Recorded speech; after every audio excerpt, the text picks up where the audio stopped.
Selamat siang, Juzoners melaporkan langsung dari Pelabuhan Merak. Tepatnya saat ini saya sudah berada di atas kapal feri. Seperti terlihat di belakang saya, kalau volume kendaraan pada hari ini terlihat masih cukup sepi. Padahal ini adalah H-12 dari Hari Raya Idul Fitri. Untuk waktu tunggu masuk kendaraan pun terhitung sangat singkat dari pintu gerbang masuk sampai ke dalam kapal. Kurang lebih hanya sekitar 15 menit. Tidak terlihat juga antriannya cukup panjang. Meski demikian, diperkirakan beberapa hari ke depan akan terjadi lonjakan penumpang pada kapal feri menuju ke Pelabuhan Bakahuni di Lampung. Setelah 2 tahun larangan ketat mudik akibat adanya pandemi virus COVID-19, tahun ini pemerintah sedikit melonggarkan peraturannya bagi masyarakat yang ingin melakukan mudik ke kampung halaman. Salah satunya dengan menggunakan kapal feri dari Pelabuhan Merak menuju Pelabuhan Bakahuni. Meski melonggar, pemerintah tetap menetapkan beberapa prasyarat mudik, seperti misalnya bagi para pelaku perjalanan yang baru mendapatkan vaksin dosis kedua, wajib menunjukkan hasil negatif rapid test antigen 1x24 jam atau PCR 3x24 jam. Sementara itu bagi pelaku perjalanan yang baru mendapatkan vaksin dosis pertama, wajib melampirkan hasil tes negatif PCR 3x24 jam. Di lain sisi, hasil negatif PCR maupun antigen tidak lagi diperlukan bagi mereka yang sudah mendapatkan vaksin booster. Pemerintah melalui Satgas COVID-19 juga menetapkan protokol kesehatan mudik Lebaran 2022, antara lain dengan mewajibkan penggunaan masker kain 3 lapis atau masker medis yang menutup bagian hidung, mulut, dan dagu, serta mewajibkan mengganti masker setiap 4 jam sekali. Cuci tangan dengan sabun dan air mengalir, sebisa mungkin hindari kerumunan dan upayakan untuk selalu menjaga jarak dengan orang lain minimal 1,5 meter, serta bagi penumpang kendaraan umum seperti bus, kereta api, kapal, atau pesawat untuk menghindari menelpon atau berbincang-bincang di perjalanan. Kalau Mas boleh kenalin dirinya dulu. Oh ya, nama saya Dedik Kurniawan. Ya, jabatannya Klasi. Mas mau nanya untuk kondisi pelabuhan dan penumpang untuk hari ini tuh gimana ya Mas? Sampai H-12 Idul Fitri hari ini. Kalau untuk penumpang mulai dari 2 hari yang lalu sudah mulai ramai. Ya? Dan perkiraan untuk beberapa hari ke depan apakah akan terus melonjak atau akan segini aja kurang lebihnya? Pasti melonjaknya. Ini kan udah 3 hari ya, udah mulai nambah penumpangnya.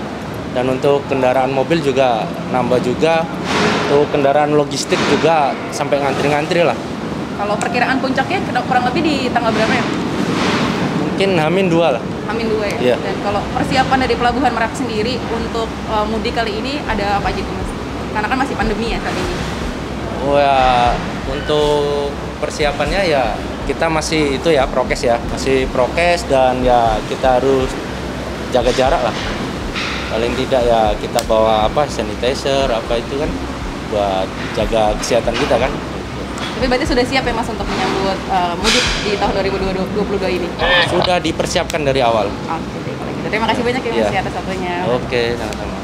Untuk menyokong peraturan pemerintah sekaligus memberikan kemudahan bagi para penumpang, di Pelabuhan Bakahuni maupun Pelabuhan Merak terdapat tempat tes antigen di mana para penumpang bisa langsung melakukan tes dan menunggu hasilnya saat itu juga.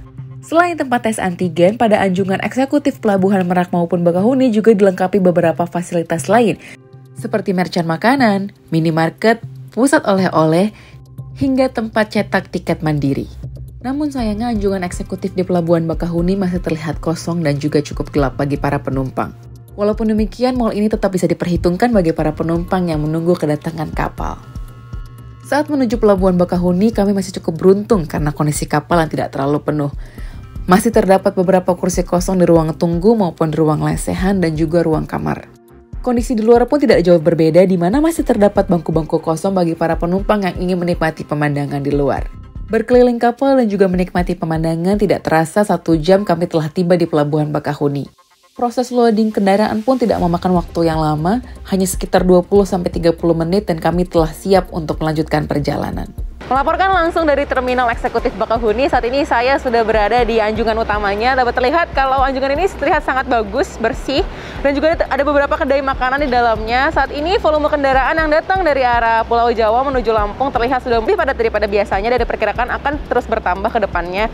Selain itu, fasilitas-fasilitas di terminal ini juga sudah cukup lengkap, terutama untuk kesehatan terdapat posko cek swab antigen yang terdapat di dalam anjungan, di mana para penumpang nantinya bisa langsung melakukan tes swab antigen di dalam terminal ini. Seperti yang terlihat di belakang saya bahwa volume kendaraan yang masuk dan keluar di Pelabuhan Bakahuni sudah mengalami peningkatan. Untuk itu, untuk Juzoners yang ingin melakukan mudik di tahun 2022 ini, selalu ingat untuk terapkan protokol kesehatan. Dari Bandar Lampung, Putri dan Meka melaporkan.